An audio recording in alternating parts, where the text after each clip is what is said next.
আসসালামু আলাইকুম রহমতুল্লাহ। প্রিয় আখির উম্মত, আজকে আমাকে ভাই হিসেবে 5টা মিনিট সময় দিন। কেন আমরা ইসরায়েলের পণ্য বয়কট করব?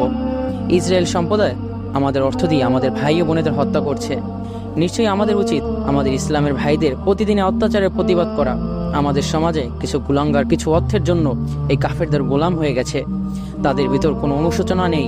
তারা বুক ফুলিয়ে বলছে আমরা কোনো ভুল করিনি।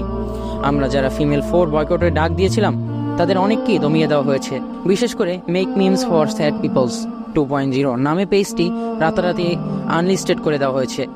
তারা তাদের নাটক ও অ্যাডের মাধ্যমে শুধু ইসরায়েলের পণ্য নয়, সমকামিতাও প্রচার করছে। অনেকেই বলে বয়কট করলে কোনো লাভ নেই, অথচ এক এক করে যদি সবাই নিজের স্থান থেকে বয়কট শুরু করি তাহলে ওদের অর্থনৈতিক দিক থেকে কিছুটা দুর্বল করতে পারবো ইনশাআল্লাহ। আজকে নবীজি সাল্লাল্লাহু আলাইহি ওয়াসাল্লামের একটি হাদিসের কথা আমার মনে পড়ে যাচ্ছে।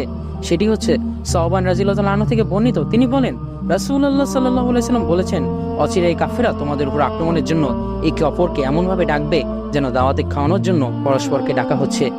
কেউ জিজ্ঞেস করলেন যে সেদিন আমাদের সংখ্যা কেমন হবে? তিনি বললেন, তোমাদের সংখ্যা হবে অনেক, কিন্তু তোমাদের শত্রুদের অন্তর থেকে তোমাদের ভয় চলে যাবে আর তোমাদের অন্তর দুর্বলতার সৃষ্টি হবে।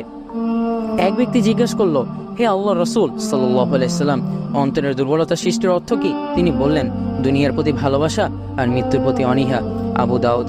ফিলিস্তিনের পবিত্র ভূমি, আল্লাহ তাআলা এই ভূমি অসংখ্য নবী রাসূলগণকে পাঠিয়েছেন। একাধিক নবী রাসূলগণ এই ভূমিতে আশ্রয় নিয়েছেন। পবিত্র এই ভূমি ফিলিস্তিনের মাটির বুকে শুয়ে আছেন ইব্রাহিম আলাইহিসসালাম, ইসহাক আলাইহিসসালাম, ইয়াকুব আলাইহিসসালাম, ইউসুফ আলাইহিসসালাম, মুসা আলাইহিসসালাম, দাউদ আলাইহিসসালাম, সুলাইমান আলাইহিসসালাম, আরও অনেক নবী রাসূল। আল্লাহ কুরআনে ফিলিস্তিন সম্পর্কে অনেক আয়াত নাজিল করেছেন। আজকে মনে হচ্ছে নবীজি সাল্লাল্লাহু আলাইহি ওয়াসাল্লামের হাদিসটি বাস্তবিত হয়ে গেছে।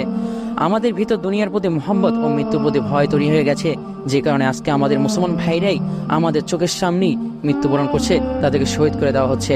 আজকে আমরা 200 কোটি মুসলমান আর ইহুদির সংখ্যা মাত্র 15 কোটি। তাও আমাদের সামনে 30,000 ভাই বোনেদেরকে হত্যা করে ফেলেছে এবং এখনো হত্যা করছে। আমরা কিছুই করতে পারছি না। আমরা যদি একদিন প্রতিবাদ করি এবং পরের দিন আমাদের এই প্রতিবাদের কথা মনেই থাকে না, আমরা পুরো ভুলেই যাই। আমরা কি ভুলে গেছি 313 জন সাহাবীদের কথা?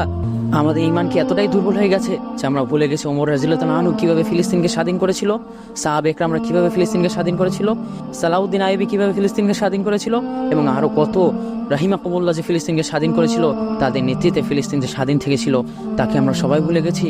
তারা ভালোবাসতো জিহাদকে, আমরা ভালোবাসি দুনিয়াকে। তারা ভালোবাসতো আল্লাহ তাআলার বিধান ও আল্লাহ তাআলার নির্দেশকে, আমরা ভালোবাসি দুনিয়ার অশ্লীলতা এবং রংতামাশাকে। তারা ভালোবাসতো মৃত্যুবরণকে, আমরা ভালোবাসি জীবিত থাকতে। আমাদের ধ্বংস তো কেবল শুরু হয়েছে।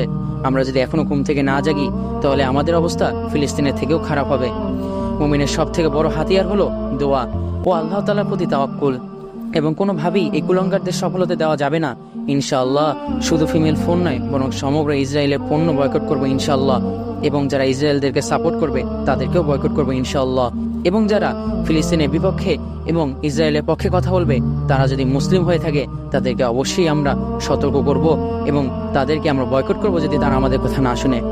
আল্লাহ আমাদের সবাইকে বোঝার তৌফিক দান করুক, আমিন।